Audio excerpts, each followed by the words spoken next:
Hello दोस्तों, मेरा नाम Vishal Sonone Patil, customs and central excise inspector CGL 17। तो अभी आपको मेडिवल इंडिया का वीडियो दिखेगा, ठीक है। तो ये वो स्टार्ट करने से पहले मैं जो बोल रहा हूँ ना उसको पेशेंस से सुनो 2 मिनट के लिए, ठीक है। तो आपको बहुत ज़्यादा फ़ायदा हो जाएगा। तो अभी हमने मेडिवल इंडिया का ऑडियो डाला था टेलीग्राम पे, वही ऑडियो हम बहुत ही अच्छे से अभी यहाँ पे लाने वाले हैं। तो अभी आपको फ़ोटो भी दिखेगा वहाँ पे, है ना, आपके सामने फ़ोटो भी दिखेगा और उसको आप पढ़ लेना, आपका बहुत ही अच्छा मेडिवल इंडिया ख़त्म हो जाएगा, ठीक है। तो जो हमने टेलीग्राम पे मेडिवल इंडिया लाया था उसको बहुत ही अच्छा रिस्पॉन्स मिला था, है ना। बहुत ही मतलब जो बड़े बड़े क्लासेस से बच्चों ने स्टडी किया उनको भी बहुत पसंद आया था और हम बहुत ही बढ़िया लेवल से एकदम आपका मेडिवल इंडिया ख़त्म करने वाले। और मैं एक इंटरेस्टिंग वे से पढ़ाता हूँ, एक स्टोरी टाइप हिस्ट्री को पढ़ाता हूँ, तो आपको बहुत ही अच्छे से सारे के सारे पॉइंट्स आपको याद भी रह जाएंगे अच्छे से। तो ये यदि आपको स्टार्ट करना है ना, तो आपको क्या करना है कि उसका जो PDF है, PDF मैंने टेलीग्राम पे डाल लिया है। PDF का आपको झेरॉक्स निकाल लेना है, ठीक है। मैं डिस्क्रिप्शन बॉक्स में भी उस PDF का लिंक डाल दूंगा। लेकिन यदि यहाँ पे क्या होता है, कभी कभी लिंक ओपन नहीं होता है, तो विशाल सर सेंट्रल एक्साइज सर्च कर लेना टेलीग्राम पे। वहाँ पे 2 ग्रुप्स मिलेंगे, दोनों के दोनों ज्वाइन कर लेना, ठीक है। उसमें से विशाल सर CGL CHSL वाला जो ग्रुप है ना, वहाँ पे medieval India by Vishal sir नाम से वहाँ पे आपको फाइल मिलेगा, उसका आप झेरॉक्स निकाल लेना, ठीक है। नहीं तो आप खुद के हैंड रिटन नोट्स भी निकाल सकते हो। बहुत ही बढ़िया तरीके या नोट्स आपको मिलेंगे, एकदम CGL से रिलेटेड, एकदम CGL से रिलेटेड प्रॉपर नोट्स। यदि आप ये कर लेते हो ना अच्छे से, तो मेडिवल इंडिया, मॉडर्न इंडिया पूरा का पूरा GS हम खत्म करने वाले। और मेरा पर्सनल गारंटी आपको 40+ मार्क्स मिलेगा, वो भी एकदम आसानी से, ठीक है। एकदम बढ़िया तरीके से, एकदम आसानी से पढ़ना है तो डिफरेंट विशाल यूट्यूब चैनल से आपको पढ़ना ही पड़ेगा, ठीक है। और एक सबसे इंपॉर्टेंट मैं एक अनाउंसमेंट करने वाला हूँ कि जो भी पूरा अपना मेडिवल इंडिया रहेगा, मॉडर्न इंडिया रहेगा, ठीक है। मेडिवल इंडिया 16 दिन में ख़त्म हो जाएगा, मॉडर्न इंडिया लगभग 20 से 25 दिन में ख़त्म हो जाएगा, ठीक है। तो जो भी बंदा ये दोनों के दोनों वीडियोस पे हर रोज़ कमेंट करेगा, ठीक है, तो ये मेडिवल इंडिया और मॉडर्न इंडिया ख़त्म होने के बाद मैं उसको पर्सनली गाइड करूँगा, उसको पर्सनली मैं सब टाइम टेबल बना दूंगा, ठीक है। जो भी हर रोज़ उसको ये करेगा, हर रोज़ उसको कमेंट करेगा। और यदि ज़्यादा बच्चे होते हैं जो हर रोज़ कमेंट करते हैं, है ना, तो फिर उसमें से मतलब 10 बंदे, 15 बंदे, 20 बंदे जो भी है जो हर रोज़ कमेंट कर रहे हैं, उसमें से फिर मैं लकी ड्रॉ निकाल के 2 बंदों को सेलेक्ट करूँगा और उनको मैं पूरा का पूरा गाइड करूंगा। मतलब मैं हर वीक में उनसे बात करूंगा, सब कुछ उनका पूरा का पूरा CGL 2020 का पूरा गाइडेंस का रिस्पॉन्सिबिलिटी मेरा रहेगा, उनका पूरा का पूरा सिलेक्शन का रिस्पॉन्सिबिलिटी मेरा रहेगा। तो आपको यही करना है कि हर रोज़ वहाँ पे कमेंट करना है, ठीक है। और अभी चलो हम मेडिवल इंडिया स्टार्ट कर देते हैं। अभी हम स्टार्ट कर देंगे औरंगज़ेब। तो देखो, औरंगज़ेब के पहले शाहजहां रूलर था मुग़ल डायनेस्टी का। लेकिन शाहजहां का ये मानना था कि दारा शिकोह, जो कि उनका सबसे बड़ा बेटा था, उसको राजा बनाया जाए, उसको रूलर बनाया जाए मुग़ल डायनेस्टी का। लेकिन फिर औरंगज़ेब के शाहजहां के चारों भाइयों के बीच में बैटल ऑफ सक्सेसरशिप होता है। उसमें एट द एंड सभी को औरंगज़ेब मार देता है, दारा शिकोह को भी मार देता है और आगरा मुग़ल डायनेस्टी का राजा बन जाता है। तो औरंगज़ेब को औरंगज़ेब आलमगीर बोला जाता है। औरंगज़ेब का टाइम पीरियड था 1658 से लेके 1707 तक। औरंगज़ेब का रूलिंग टाइम पीरियड है 1658 से लेके 1707 तक, जो कि सबसे बड़ा टाइम पीरियड है मुग़ल डायनेस्टी में किसी राजा का। तो औरंगज़ेब का जन्म, बॉर्न हुआ था औरंगज़ेब 1618 में दोहद उज्जैन में दोहद नाम की एक जगह है, वहाँ पे 1618 में औरंगज़ेब का जन्म हुआ था। और ये औरंगज़ेब ही वही राजा था जो सबसे ज़्यादा पढ़ा लिखा और विद्वान था मुग़ल डायनेस्टी में। यदि सबसे ज़्यादा पढ़ा लिखा और विद्वान कोई था तो औरंगज़ेब था पूरी मुग़ल डायनेस्टी में। 1637 में he married to Dilraj Bano Begum के साथ वो शादी कर लेता है। और यही दिलराज बानो बेगम को रबिया बीबी भी कहा जाता है, दिलराज बानो बेगम को। और इसी दिलराज बानो बेगम यानी रबिया बीबी के लिए टॉम ऑफ बीबी यानी बीबी का मकबरा औरंगाबाद महाराष्ट्र में। जैसे कि हमने पढ़ा था कि ताजमहल आगरा में है, तो पूरा का पूरा ताजमहल का कॉपी किया हुआ है ये बीबी का मकबरा, जो कि औरंगाबाद महाराष्ट्र में, इसलिए इसको दक्षिण का ताजमहल भी बोला जाता है। तो लॉन्गेस्ट रूलिंग पीरियड यदि किसका रहा होगा मुग़ल एम्पायर में, तो वो है औरंगज़ेब। उसने प्रिंटिंग ऑफ कलमा ऑन कॉइन्स को बैन किया था। ही बैंड द प्रिंटिंग ऑफ कलमा ऑन कॉइन्स। कलमा तो आपको पता है, कलमा कुछ पवित्र शब्द होते हैं इस्लाम के, तो उसी कलमा को मतलब औरंगज़ेब के पहले कलमा को कॉइन पे प्रिंट किया जाता था, छपवाया जाता था, लेकिन इसने आते ही उस कलमा को प्रिंट करना बंद कर दिया। क्योंकि देखो औरंगज़ेब था वो बहुत ही कट्टर मुसलमान, कट्टर सुन्नी मुसलमान था। क्योंकि औरंगज़ेब के पिता शाहजहां को किसी एस्ट्रोलॉजर ने बता दिया था जब औरंगज़ेब का जन्म होता है कि यही आपका बेटा है जिसके कारण आपकी मृत्यु होने वाली है। तो शाहजहां क्या करते, बाकी सभी उनके बेटे को घोड़सवारी या तलवारबाजी वगैरह सिखाते, लेकिन औरंगज़ेब को मदरसे में शिक्षा दी जाती है, उनको कुछ और एजुकेशन नहीं दिया जाता। इसलिए बचपन से मदरसे में ही जाते रहते थे, इन्होंने कुरान ही बचपन से पढ़ा था, इसलिए ये बहुत ही कट्टर हो चुका था औरंगज़ेब, ठीक है। तो इसीलिए इसको बहुत ही कट्टर मुसलमान, कट्टर सुन्नी इस्लाम मुसलमान माना जाता है पूरी मुग़ल डायनेस्टी में औरंगज़ेब को। जैसे कि मोहम्मद तुगलक भी था, वो भी कट्टर मुसलमान था, कट्टर सुन्नी मुसलमान था मोहम्मद बिन तुगलक, वैसे ही औरंगज़ेब भी है। और सिखों पर तो उसने कलमा छपवाने को प्रतिबंध कर दिया। फिर हम अभी सैन्य अभियान यानी आर्मी मिशन के बारे में पढ़ेंगे औरंगज़ेब के। 1660 में इसने मीर जुमला को बंगाल का सूबेदार बनाया था। 1660 में मीर जुमला जो है उसको बंगाल का सूबेदार बनाया था, कि औरंगज़ेब ने बंगाल का सूबेदार बनाया था।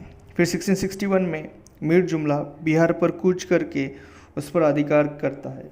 मीर जुमला बिहार पे अटैक कर देता है और बिहार को मुग़ल डायनेस्टी में मिला लेता है। 1663 में बंगाल का अगला सूबेदार शाइस्ता खां को बनाया, यानी 1663 में बंगाल का अगला सूबेदार यदि कौन बनता है वो तो होता है शाइस्ता खां होता है। अभी मीर जुमला नहीं है, अभी शाइस्ता खां उसका बंगाल का सूबेदार बनता है। उसके बाद 3 सालों के बाद 1666 में शाइस्ता खान ने पुर्तगालियों को पराजित किया था। तो पुर्तगीज़ जो थे उनको हराया था, उनको किसने, शाइस्ता खान ने 1666 में। देन हम थोड़ा सा भी और पास्ट में चले जाते हैं। 1656 से लेके 1657 तक क्या हुआ था, शिवाजी महाराज जो है उन्होंने अटैक कर दिया था मुग़लों पे। तो फर्स्ट अटैक ऑफ शिवाजी होता है 1656 से लेके 1657 में, और उसमें तो औरंगज़ेब हरा ही देता है शिवाजी महाराज को, क्योंकि औरंगज़ेब अहमदनगर में था उस वक्त और शिवाजी महाराज भी दक्षिण में रहते थे, महाराष्ट्र में रहते।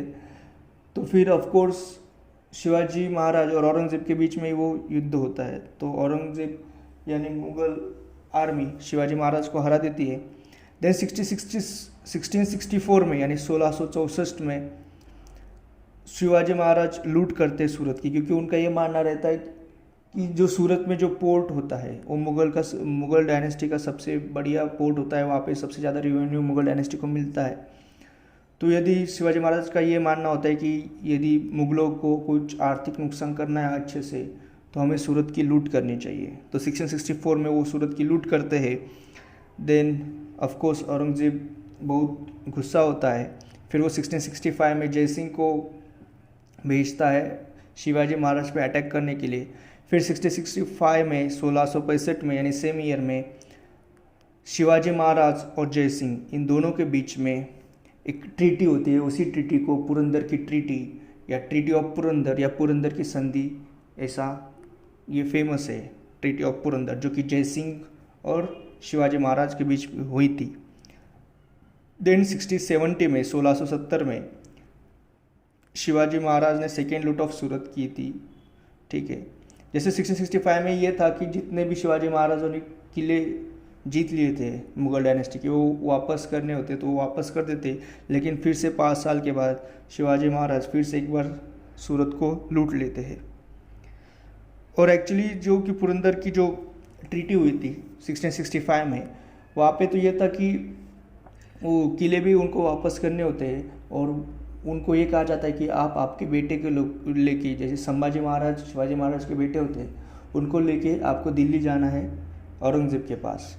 तो फिर वो दोनों शिवाजी महाराज और संभाजी महाराज जाते हैं औरंगज़ेब के पास दिल्ली में, लेकिन औरंगज़ेब वहाँ पे उनको कैदी कर लेता है, बंदी बना लेता है। फिर शिवाजी महाराज बहुत ही अच्छे से, क्योंकि शिवाजी महाराज पूरे वर्ल्ड हिस्ट्री में उनकी गोरिल्ला टेक्निक के लिए फेमस है, क्योंकि उनके पास ज़्यादा आर्मी नहीं थी लेकिन उनके पास दिमाग बहुत बढ़िया था, बहुत दिमाग से वो हर कोई बैटल दिमाग से ही लड़ते थे।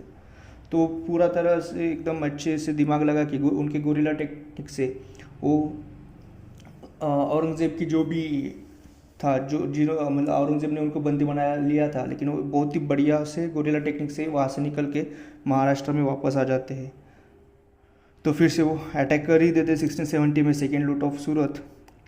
देन 1669 में औरंगज़ेब ने डिस्ट्रॉय किए थे, जैसे सोमनाथ टेम्पल है गुजरात का, उसको डिस्ट्रॉय किया था, नष्ट किया था। सोमनाथ टेम्पल तो पता है आपको, गुजरात में है।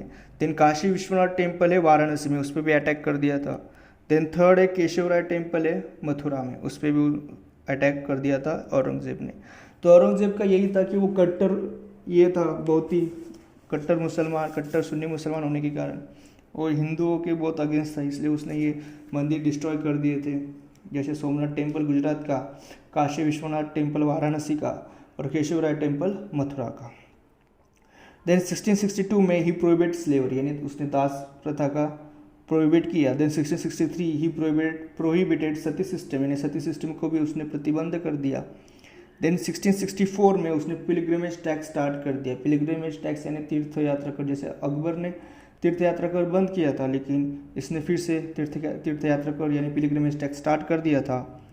देन 1675 में यानी 1675 में नाइन्थ गुरु जो थे सिख के, नाइन्थ गुरु ऑफ सिख, जो कि गुरु तेग बहादुर थे, गुरु तेग बहादुर जी जो कि नाइन्थ गुरु थे सिख समुदाय के, उनकी हत्या कर दी थी इसी औरंगज़ेब ने।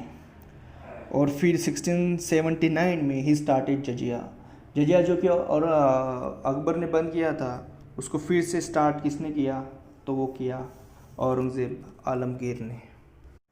देन 1681 में रिवॉल्ट ऑफ अकबर होता है, यानी अकबर का विद्रोह। लेकिन याद रखो ये अकबर क्या है, औरंगज़ेब का बेटा है।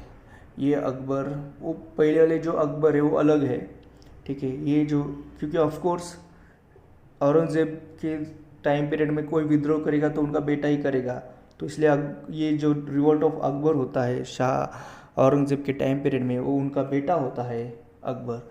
जैसे देखो हमने देखा था कि अकबर का बेटा सलीम, उसने रिवॉल्ट कर दिया, फिर सलीम के बेटे ने भी रिवॉल्ट कर दिया। तो ऐसे वहाँ से परंपरा एक स्टार्ट हुई थी कि आगे अभी जो भी मुग़ल अम्पायर, जो भी मुग़ल डायनेस्टी में जो भी राजा या किंग रहेगा, उसका बेटा उस राजा और किंग के खिलाफ विद्रोह करना स्टार्ट कर देता है। ये सलीम से स्टार्ट हुआ था, जो कि अकबर का बेटा था।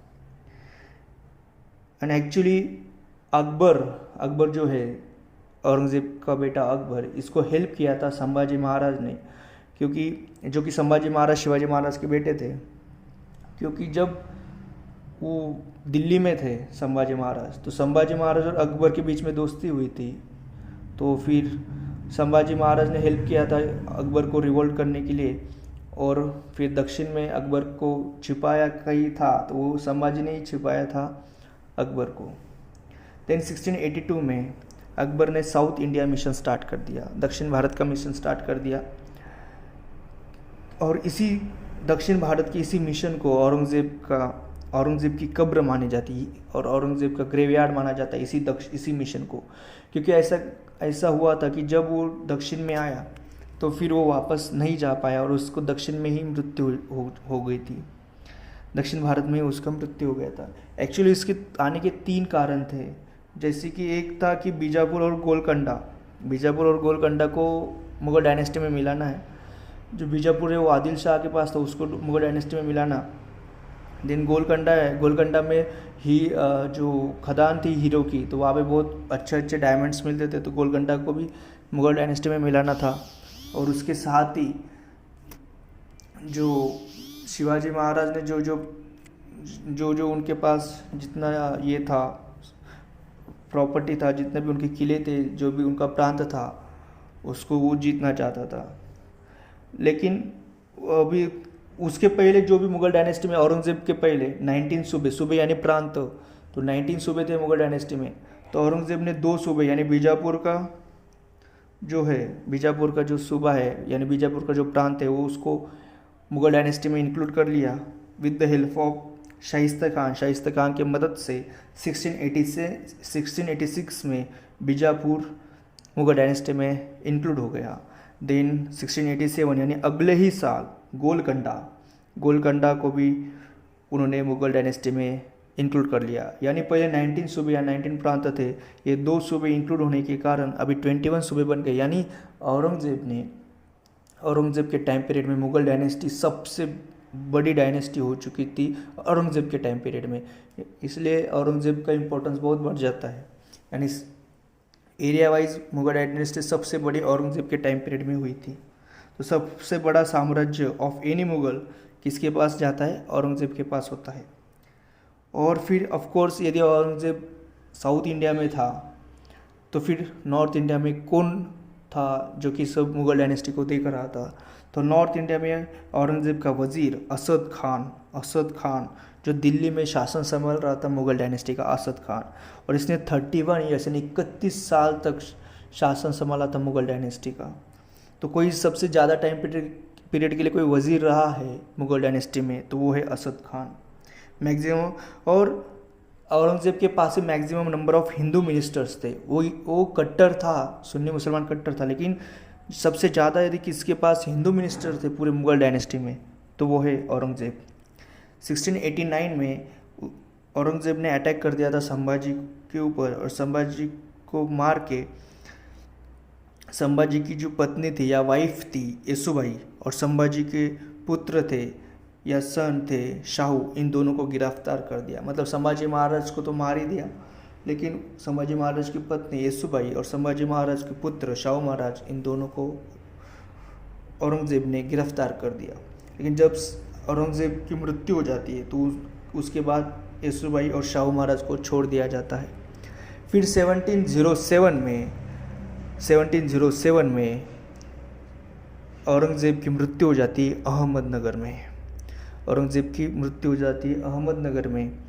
और फिर औरंगज़ेब की कब्र या औरंगज़ेब की टॉम दौलताबाद में है। दौलताबाद वही जगह है जहाँ पे मोहम्मद बिन तुगलक ने कभी पूरी मुग़ल डायनेस्टी की मोहम्मद बिन तुगलक ने दिल्ली सल्तनत की राजधानी या कैपिटल दिल्ली से दौलताबाद लाई थी। ये वही दौलताबाद है जहाँ पे औरंगज़ेब की कब्र भी है, जो कि एक महान शासक था मुग़ल डायनेस्टी का। और औरंगज़ेब की बायोग्राफी जो है वो आलमगीर नामा से जानी जाती है, क्योंकि औरंगज़ेब का नाम ही औरंगज़ेब आलमगीर है, तो बायोग्राफी आलमगीर नामा है। और आलमगीर नामा को यदि किसने लिखा है, who is the writer of Alamgir नामा, तो वो है कासिम शिराजी। ठीक है, तो यहाँ तक औरंगज़ेब तक मुग़ल डायनेस्टी का मेडिवल इंडिया का जो पार्ट है वो ख़त्म हो गया। अभी विजयनगर एम्पायर, सूफीज़म और भक्ति आंदोलन, इसके बारे में हम आगे पढ़ेंगे। तो अच्छे से पढ़ाई करते रहो। Thank you so much, bye bye.